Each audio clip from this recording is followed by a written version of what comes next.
നാളെ മുതൽ ഇനി ആരും ജോലിക്ക് വരേണ്ട, കൊണ്ടുപോകാൻ കഴിയുന്നത് എന്തും ഇവിടെ നിന്നും എടുത്തിട്ട് പോകാം. ആ വാക്കുകൾ കേട്ടതോടെ വർക്ക്ഷോപ്പിലെ എല്ലാവരും നിശബ്ദരായി. മെക്കാനിക്കുകൾ തമ്മിൽ പതിഞ്ഞ സ്വരത്തിൽ സംസാരിക്കാൻ തുടങ്ങി. ഹ്യൂസ്റ്റണിന്റെ നഗരപരിസരത്തുള്ള ഒരു ചെറിയൊരു ഓട്ടോ റിപ്പയർ ഷോപ്പിലായിരുന്നു ഈ സംഭവം. ഒരു ദിവസം വൈകുന്നേരം കടയുടമയായ മിസ്റ്റർ റീഡ് വിറയുന്ന ശബ്ദത്തിൽ പറഞ്ഞു, ഞാൻ കംപ്ലീറ്റ്ലി ബാങ്ക്രപ്റ്റ് ആണ്. ഈ മാസത്തെ ശമ്പളം പോലും എനിക്ക് നൽകാൻ കഴിയില്ല. ബാങ്ക് ഈ കെട്ടിടം ഏറ്റെടുക്കുകയാണ്. നിങ്ങൾക്ക് എനിക്ക് നൽകാൻ കഴിയുന്നത് ഈ ഷോപ്പിൽ അവശേഷിക്കുന്ന സാധനങ്ങൾ മാത്രമാണ്. ആർക്കെന്ത് കൊണ്ടുപോകാനാകുമോ അതെടുത്തോളൂ. അതാണ് നിങ്ങളുടെ അവസാന സെറ്റിൽമെന്റ്. ഒരു നിമിഷത്തേക്ക് എല്ലാവരും ഒന്ന് പകച്ചുപോയി. 2 ജീവനക്കാർ പെട്ടെന്ന് ഷെൽഫുകളിലേക്ക് ഓടി. വേഗം ചെന്ന് ആ കോഡ്ലെസ് ഡ്രിൽ എടുത്തു. ഒരാൾ വിളിച്ചു പറഞ്ഞു, ആ ഡയഗ്നോസ്റ്റിക് ലാപ്ടോപ്പ് കൂടി എടുക്കൂ, അതിന് നല്ല വില കിട്ടും. അവർ ടൂൾ ബോക്സുകൾ തുറന്ന് കിട്ടുന്നതിൽ ഏറ്റവും വിലപിടിപ്പുള്ള കാര്യങ്ങൾ കൈക്കലാക്കാൻ തമ്മിൽ മത്സരിച്ചു. മിസ്റ്റർ റീഡ് ഒരക്ഷരം പോലും പറയാതെ അതെല്ലാം നോക്കി നിന്നു. മറ്റെല്ലാവരും സാധനങ്ങൾ വാരിക്കൂട്ടുമ്പോൾ ഒരു കോണിൽ ഏറ്റവും പ്രായം കുറഞ്ഞ ജീവനക്കാരിയായ ഹന്ന ശാന്തമായി നിൽക്കുകയായിരുന്നു. മറ്റുള്ള ജീവനക്കാർ അവളെ നോക്കി പരിഹസിച്ചു.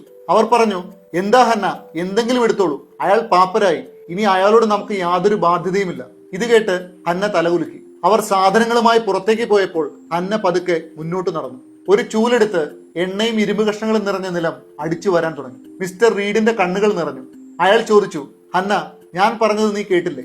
എന്റെ കയ്യിൽ നിനക്ക് തരാൻ 1 രൂപ പോലുമില്ല. പിന്നെ നീ എന്തിനാണ് ഇവിടെ വൃത്തിയാക്കുന്നത്? മറ്റുള്ളവരെ പോലെ എന്തെങ്കിലും വിലപിടിപ്പുള്ളത് നിനക്കും എടുക്കാമായിരുന്നില്ലേ? ഹന്ന പറഞ്ഞു, മിസ്റ്റർ റീഡ്, എന്റെ ഭർത്താവ് ഹോസ്പിറ്റലായിരുന്ന സമയത്ത് ബില്ലടയ്ക്കാൻ എനിക്ക് പണം ഉണ്ടായിരുന്നില്ല. ആ സമയത്ത് ആരും അറിയാതെ എനിക്ക് പണം തന്ന് സഹായിച്ചതും ഒരു ലേഡി മെക്കാനിക്കിന് ജോലി നൽകാൻ ആരും തയ്യാറാകാതിരുന്നപ്പോൾ എനിക്ക് ജോലി തന്നതും താങ്കളാണ്. അവർ ആ ഓയിൽ പാടുകളുള്ള ഷോപ്പിനെ നോക്കി ഇപ്രകാരം പറഞ്ഞു, ഈ സ്ഥലം തന്നെയാണ് എന്റെ കുടുംബത്തെ ഇത്രയും കാലം ജീവിപ്പിച്ചത്. അതുകൊണ്ട് തന്നെ അവസാന ദിവസം ഇതിനെ കൊള്ളയടിക്കാൻ എനിക്കാവില്ല.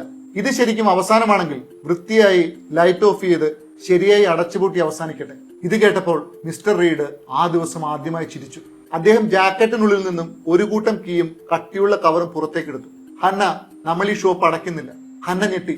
ഞാനൊരു വലിയ നാഷണൽ ചെയിനുമായി കരാർ ഒപ്പുവെച്ചു. നമ്മൾ അടയ്ക്കുന്നില്ല, മറിച്ച് വികസിക്കുകയാണ്. പുതിയ ഉടമകൾ എന്നോടൊരു നിബന്ധന വെച്ചിരുന്നു. പണത്തിന് വേണ്ടി മാത്രം ജോലി ചെയ്യുന്ന ആളല്ല, പൂർണ്ണമായി വിശ്വസിക്കാൻ പറ്റുന്ന ഒരാളെ ജനറൽ മാനേജറായി കണ്ടെത്തണം. അദ്ദേഹം ആ കീയും കവറും ഹന്നയെ ഏൽപ്പിച്ചു. മറ്റുള്ള ജീവനക്കാർ ഏതാനും കുറച്ച് ഡോളറുകളുടെ പഴയ ടൂളുകളുമായി പുറത്തുപോയി. പക്ഷെ നീ എല്ലാം നഷ്ടപ്പെട്ടതായി തോന്നിയ സമയത്ത് പോലും വിശ്വസ്തത കൈവിടുന്നില്ല. ഇന്നു മുതൽ ഈ ഷോപ്പിന്റെ പുതിയ മാനേജർ നീയാണ്. ഹന്നയ്ക്ക് കണ്ണുനീർ തടയാനായില്ല.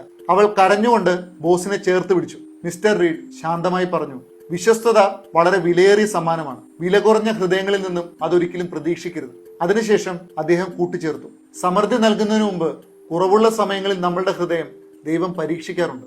എല്ലാവർക്കും ശുഭദിനം. Thank you so much.